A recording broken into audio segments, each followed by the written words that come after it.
Shirt వేసుకున్న ఒక pant ఎందుకు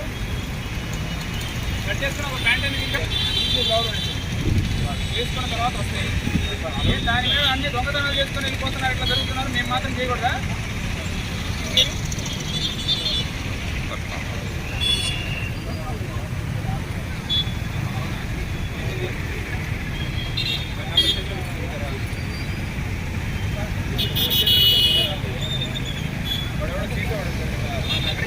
అక్కడ చేసి తర్వాత మొత్తం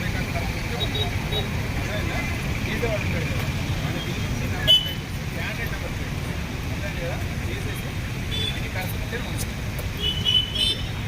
ఓకేనా? ఏం మీరు నాకు అలా చెప్పండి.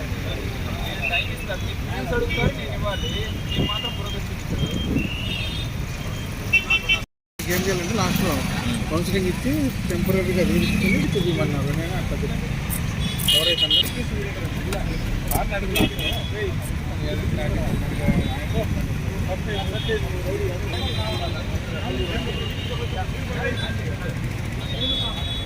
అందరికీ నమస్కారం.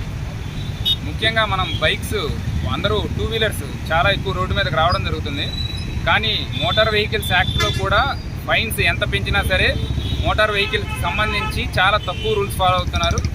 అందులో ముందుగా ఫాలో అవ్వాల్సినవి కనీసం మన వెహికల్ కండిషన్లో ఉందా లేదా, దాని నెంబర్ ప్లేట్స్ ఉన్నాయా లేదా, అండ్ వాహనదారుడు హెల్మెట్ పెట్టుకుంటున్నారా లేదా, ట్రిపుల్ రైడింగ్ లేకుండా ఇద్దరు మాత్రమే వెళ్ళడము అండ్ హెల్మెట్ పెట్టుకోవడము, వీటికి సంబంధించి ఎప్పటికప్పుడు మనం అవేర్నెస్ కల్పిస్తున్నాము. బట్ రీసెంట్ టైమ్స్లో చూసినట్లయితే ఎవరో కుర్రవాళ్ళు వచ్చేసేసి హెల్మెట్స్ పెట్టుకొని మాస్క్లు వేసుకొని చైన్ స్నాచింగ్ కమిట్ చేసే అఫెన్సెస్ జరుగుతున్నాయి. బట్ ఆ వెహికల్స్ చూసినప్పుడు ఎటువంటి నెంబర్ ప్లేట్స్ లేకుండా తిరుగుతున్నాయి. ఒకటి ఇది థెఫ్ట్ చేసిన వెహికల్స్ అవ్వచ్చు, లేకపోతే నెంబర్ ప్లేట్ రీసెంట్గా పోయి వాళ్ళు పెట్టుకోకపోవచ్చు. సో దీనికోసమే జిల్లా వ్యాప్తంగా అందరికీ చెప్పేది ఏంటంటే, మీ వెహికల్స్ మోటార్ వెహికల్స్ యాక్ట్ ప్రకారం నెంబర్ ప్లేట్ ప్రాపర్గా ఉందా, ఎంటైర్ నెంబర్ దాని మీద డిస్ప్లే అవుతుందా లేదో చూసుకోండి.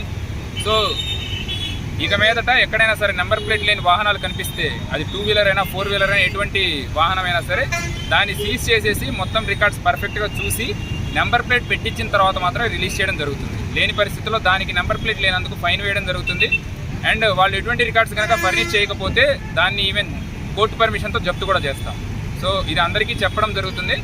సో మీరు ఏ వాహనాలు అయితే మీరున్నాయో దానికి నెంబర్ ప్లేట్ పెట్టుకొని జాగ్రత్తగా హెల్మెట్స్ ధరించి తిరగమని చెప్తున్నాం.